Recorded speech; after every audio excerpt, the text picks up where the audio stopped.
Hello, എല്ലാവർക്കും നമസ്കാരം. ഞാൻ ഡോക്ടർ ശ്രീലക്ഷ്മി VS. പ്രകാശത്തിൻ്റെ ഉത്സവമായ ദീപാവലി വീണ്ടും എത്തിയിരിക്കുന്നു. സന്തോഷം പങ്കിടുവാനുള്ള ഈ നിമിഷം കുറച്ച് മുൻകരുതലുകൾ എടുക്കുമ്പോഴാണ് യഥാർത്ഥത്തിൽ സമ്പൂർണ്ണമാകുന്നത്.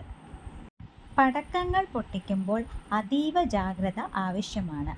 കുട്ടികളെ ഒരിക്കലും ഒറ്റയ്ക്ക് പടക്കം പൊട്ടിക്കുവാനോ പൂത്തിരി കത്തിക്കുവാനോ വിടരുത്. വലിയവരുടെ മേൽനോട്ടം വേണം. കൈകളിൽ എണ്ണയോ ആൽക്കഹോളോ അടങ്ങിയ സാനിറ്റൈസർ ഉപയോഗിച്ച ശേഷം പടക്കം പിടിക്കരുത്. ഇത് തീ പിടിക്കുവാനും അപകടങ്ങൾ ഉണ്ടാക്കുവാനുമുള്ള സാധ്യതകൾ കൂടുതലാണ്. പടക്കങ്ങളുടെ പുകയും പൊടിയും മൂലം ശ്വാസകോശ രോഗങ്ങൾക്കും അലർജിക്കും സാധ്യത കൂടുതലാണ്.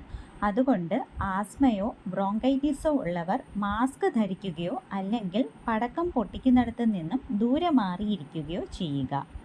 തീപ്പൊരി കണ്ണിൽ പെടുന്നത് അപകടമാണ്. അങ്ങനെ സംഭവിച്ചാൽ ഉടൻ തന്നെ ശുദ്ധജലം കൊണ്ട് കണ്ണ് കഴുകി വേഗം തന്നെ ഡോക്ടറെ കാണുക. ഒരിക്കലും കണ്ണ് തിരുമുവാൻ പാടില്ല. ദീപാവലിയിൽ മിഠായികൾക്കും വറുത്ത ഭക്ഷണങ്ങൾക്കും വലിയ പങ്കുണ്ട്. പക്ഷേ അമിതമായി കഴിക്കുന്നത് പഞ്ചസാരയും കൊഴുപ്പും വർദ്ധിപ്പിക്കും.